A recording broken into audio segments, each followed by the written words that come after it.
भारतीय पौराणिक कथाओं में देवी देवताओं और उनके अवतार की कई कहानियां मिलती है। कहानियां एक विशेष उद्देश्य के लिए हैं, ताकि भक्तों को कहानी के रूप में पाठ पढ़ाया जा सके। हालांकि अधिकांश भी डेटा की कहानियां हमें मनोरंजक लगती है और हम एनसीपी ने कहानियों से रूबरू कराती है, वहीं वे भी है जो कल्पना से परे भावों और आत्मनिर्भर है। ऐसी ही ये कहानी हिंदी भी सही की महादेव और स्थिति की कहानी शिव और आदि शक्ति के बीच के कुडनकुलम की कहानी है। नमस्ते दर्शकों, हमारे चैनल पर आप सबका स्वागत है और इस अद्भुत यात्रा का हिस्सा बनने के लिए हमारे साथ जुड़े रहे हैं। यह उन दिनों की कहानी है जब भगवान ब्रह्मा ने पृथ्वी को आबाद करने के लिए अपने पुत्र दक्ष प्रजापति को सौंपा।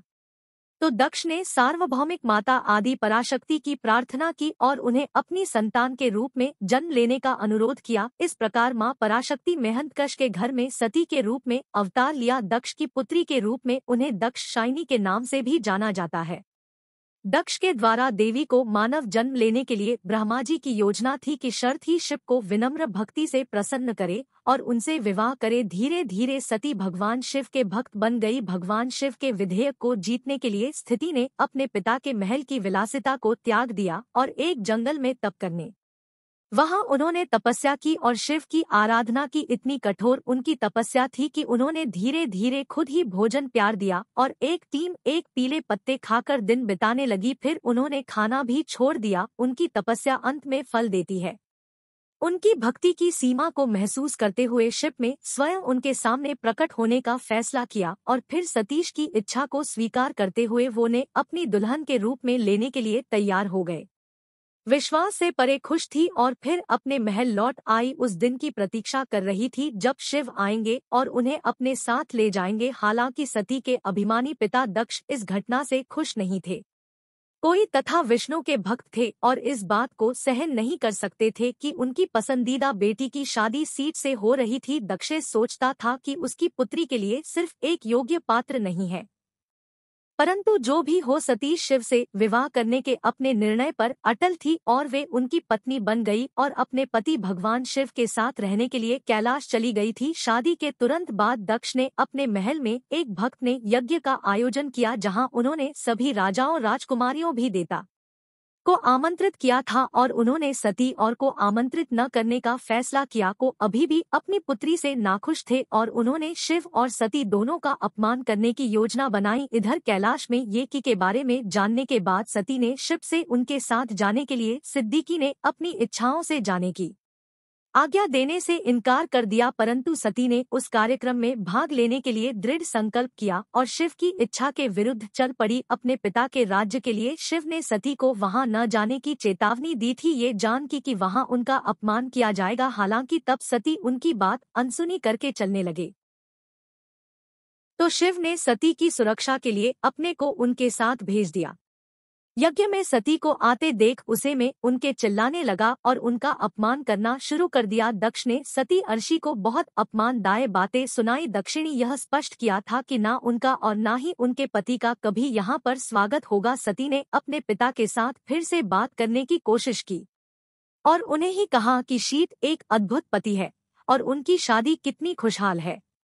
हालांकि दक्ष ये सब सुनकर भी बहरा बना रहा और पर सती और शिव को अपमानित करता रहा सबके सामने। अंत में सती से और सहन नहीं हुआ। उन्होंने पूर्व में दक्ष और प्रसिद्धि को चेतावनी दी कि अगर उनका किसी भी तरह से अपमान किया गया तो वह उन्हें छोड़ देंगे। सती ने तभी क्रोध में देवी आदि शक्ति का रूप ले लिया। उन्होंने खुद को दक्षिण मिलवाया, ये कहते हुए कि वे अनंत शक्ति है, और उन्होंने कहा कि वह अपने प्राणों की आहुति देकर अपना प्राण त्याग दी। उन्होंने दक्ष को ये शादी दिया कि दक्षता नाश उनके पति भगवान शिव द्वारा ही होगा। इस प्रकार उन्होंने कभी ट्राफी में प्रवेश किया और अपने मानव जीवन समाप्त कर दिया। वहां कैलाश में जब भगवान शिव को यह बात पता चला तो सिर्फ पूरी तरह से नाराज हो गए और रुद्र के रूप में बदल गया। रे हर तरफ सब कुछ जला देते हैं और सब जगह बंजर भूमि में प्रस्तुत करना शुरू कर देते हैं।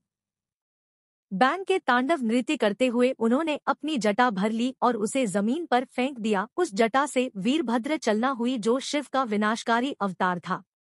वीरभद्र बहुत भयानक पिता था। उसके 8 थे और के खाते में हथियार थे। दूसरे जताते भद्रकाली की उत्पत्ति हुई, जो सर्वोच्च देवी का एक प्रचंड और बेहद भयानक अवतार थी। वीरभद्र और भद्रकाली एक युगल थे जो सृष्टि में सब कुछ नष्ट करने के लिए मिलकर काम करते थे। उनकी सहायता प्रदान करने के लिए 8 अन्य देवियों की भी उत्पत्ति हुई, जैसे चामुंडा ईशान या मूल्य मत दिन, भद्राकाल कात्यायनी वैष्णवी ईश्वरीयता। वीरभद्र और भद्रकाली दक्ष का नाश करती है। उनका गला कलाकार।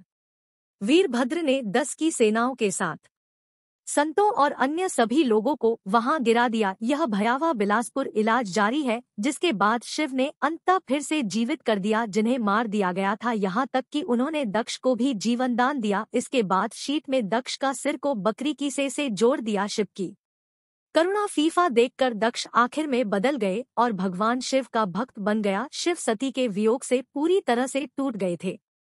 उन्होंने सती के जले हुए शरीर को अपने कंधे पर ले लिया और पत्नी वियोग में उसके साथ दुनिया भर घूमते रहे।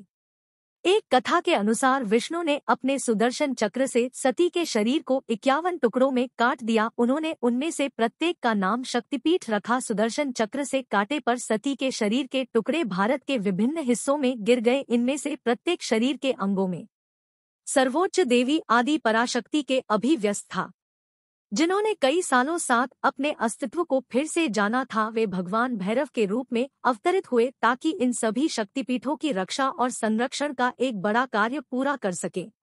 इस कार्य को सफलतापूर्वक पूरा करने के बाद छठी का पुनर्जन्म पार्वती के रूप में है, जो पर्वतों के राजा है और उनकी पत्नी हिना अवधि की बेटी थी। बचपन से पार्वती शिव को प्यार करने और उनकी पूजा करने के लिए समझती थी। फिर सटीक समय आने पर उन्होंने फिर से शिक्षा विभाग किया। प्रदर्शकों, एक शिव और शक्ति की अद्भुत कहानी। अगर आपको ये वीडियो पसंद आया तो प्लीज लाइक करें, हमारे चैनल को सब्सक्राइब करें और बेल आइकन को हिट करेगा।